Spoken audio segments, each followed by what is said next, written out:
Halo Sobat Fisika, selamat datang di video pembelajaran fisika.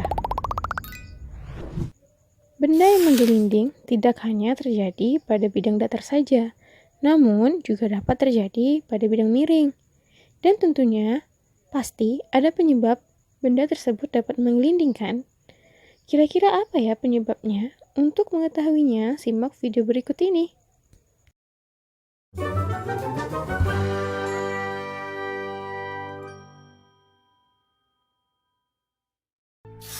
Indikator pembelajaran yang akan kita capai pada materi kali ini yaitu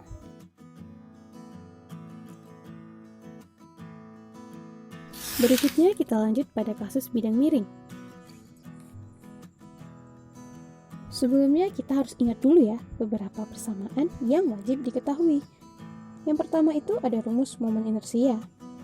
I sama dengan K mr kuadrat, di mana K itu konstanta dari benda tegar. Contohnya, bola pejal memiliki momen inersia I sama dengan 2/5 mr kuadrat. Maka K-nya itu 2/5. Lalu yang kedua yang harus diingat adalah percepatan sudut. Alfa sama dengan A per R. Oke, jadi gini. Sebuah bola yang bermassa M bergerak menggelinding itu artinya bola tersebut berputar dan bergerak translasi kan? Pada gerak translasi kita buat dulu gaya-gayanya. Gaya yang pertama yaitu gaya berat yang arahnya itu selalu menuju ke pusat bumi. Kita uraikan vektor W terhadap sumbu X dan Y-nya. Lalu di sini ada gaya normal. Gaya yang tegak lurus dengan bidang sentuhnya. Dan yang terakhir harus ada gaya gesek. Kalau kamu masih ingat pelajaran kelas 10, pada gerak translasi itu berlaku total gaya di sumbu X sama dengan massa dikali percepatan dan total gaya di sumbu Y sama dengan 0. Pada ilustrasi diketahui bahwa gaya yang bekerja pada sumbu X yaitu gaya berat sin theta dikurang gaya gesek sama dengan massa dikali percepatan. Sedangkan gaya yang bekerja pada sumbu Y yaitu gaya normal sama dengan gaya berat cos theta. Oke, dikarenakan bola itu menggelinding, maka berarti juga terjadi gerak rotasi kan? Nah, pada materi torsi kita udah mengetahui bagaimana sebuah benda itu bisa ada torsinya. Jadi, kita membutuhkan dua hal.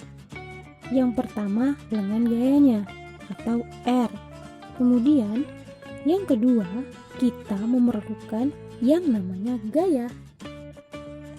Jika gayanya di sini, maka torsinya sama dengan gaya dikali lengan momen. Lalu bagaimana jika gayanya tidak terjadi di tepian bola, namun pas di poros? Apakah ada torsinya? Atau apakah gayanya dapat menyebabkan bola itu berputar? Jawabannya tidak bisa. Kenapa tidak bisa? Karena lengan momennya itu sama dengan 0. Kalau dibuat gayanya itu melewati poros. Kalau lengan momennya itu sama dengan 0, maka torsinya juga sama dengan 0 kan? Jadi dapat disimpulkan, setiap gaya yang melewati porosnya, entah itu melewati poros seperti ini atau seperti ini, maka gayanya itu tidak menghasilkan putaran atau torsi. Kemudian kembali lagi ke sini, kita lihat gaya-gayanya. Gaya berat melewati poros, maka gaya berat tidak akan membuat si benda berputar. Lalu yang kedua, uraian dari gaya berat. W cos theta. W cos theta juga melewati poros, berarti tidak terjadi rotasi. Begitu juga dengan W sin theta. Ini juga melewati poros, maka tidak menyebabkan rotasi juga. Kemudian ada gaya normal. Gaya normal itu garisnya tegak lurus, otomatis melewati titik pusat massanya si benda. Maka gaya normal juga tidak menghasilkan rotasi. Lalu gaya apa yang menghasilkan rotasi? Ini dia yang terakhir, yaitu gaya gesek. Maka diperlukanlah gaya gesek antara lantai dan benda ini. Kalau lantainya licin, maka tidak ada gaya gesek kan? Sehingga bendanya hanya tergelincir saja atau terpeleset, tidak menggelinding. Kalau diperhatikan rumus torsi sama dengan gaya dikali lengan momen, maka gaya gesek inilah sebagai gayanya. Sementara lengan momennya dari mana? Lengan momennya itu kita ambil dari poros ke tempat gaya berada. Maka rumus torsinya menjadi torsi sama dengan gaya gesek dikali lengan momen. Sekarang kita udah tahu bahwa yang dapat menyebabkan bola ini menggelinding adalah gaya gesek. Kita kembali ke permasalahan. Pada gerak rotasi, kita gunakan persamaan hubungan torsi dengan momen inersia, di mana sigma torsi sama dengan momen inersia dikali percepatan sudut. Sigma torsinya adalah gaya dikali dengan momen sama dengan momen inersia dikali percepatan sudut, sehingga gaya sama dengan momen inersia dikali percepatan sudut per lengan momen.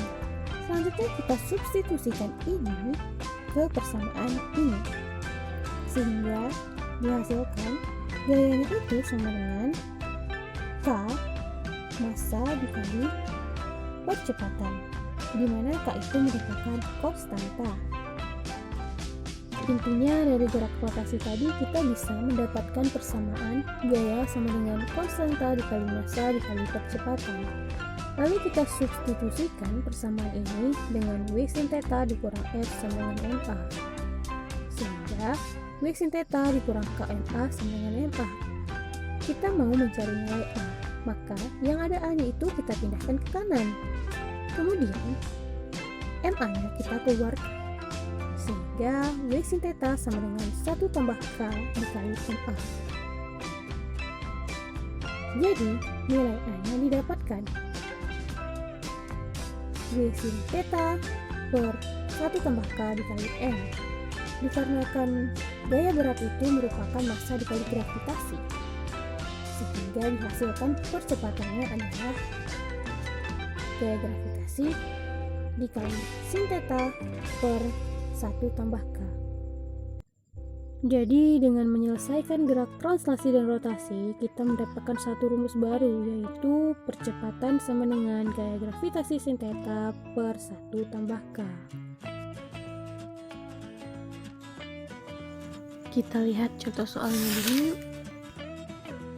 Sebuah bola basket bermasa 0,65 kg dan jari-jarinya 20 cm menggelinding di atas bidang miring 53 derajat. Jika percepatan gravitasi 10 meter per sekon kuadrat, maka tentukan momen inersia, percepatan bola, percepatan sudut bola, gaya gesek antara bola dan lantai, dan torsi yang memutar bola. Diketahui bahwa massa bola basket yaitu 0,65 kg dan jari-jarinya 20 cm. Maka momen inersia bola basket tersebut sebesar I sama dengan 2/3 mr kuadrat, sehingga besar momen inersianya yaitu 0,017 kg meter kuadrat. Kemudian percepatan tangensialnya. Diketahui untuk mencari percepatan tangensial adalah A sama dengan Y sin theta per 1 tambah K. Dihasilkan bahwa percepatan tangensialnya adalah 2,376 meter per sekon kuadrat.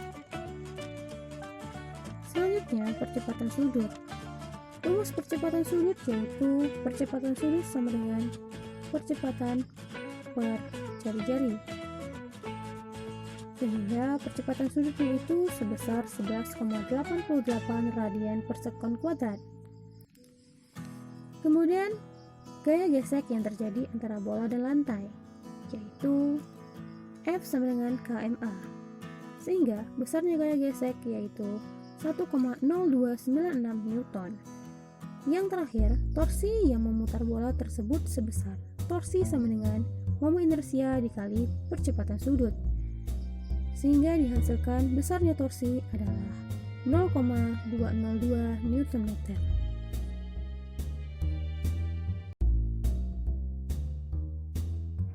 Untuk menambah pemahaman kamu tentang materi ini, coba buat kelompok belajar yang beranggotakan 5 orang. Kemudian, masing-masing anggota membuat sebuah soal yang nantinya dikerjakan oleh anggota yang lain.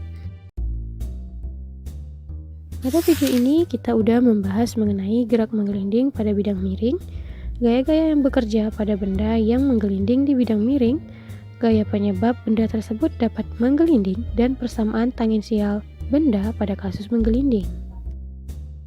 Video selanjutnya kita akan membahas tentang titik berat pada benda yang bentuknya beraturan dan tidak beraturan. Terima kasih telah menonton video ini. Mudah-mudahan bisa dimengerti dan bermanfaat bagi sobat fisika semua. Sampai jumpa lagi.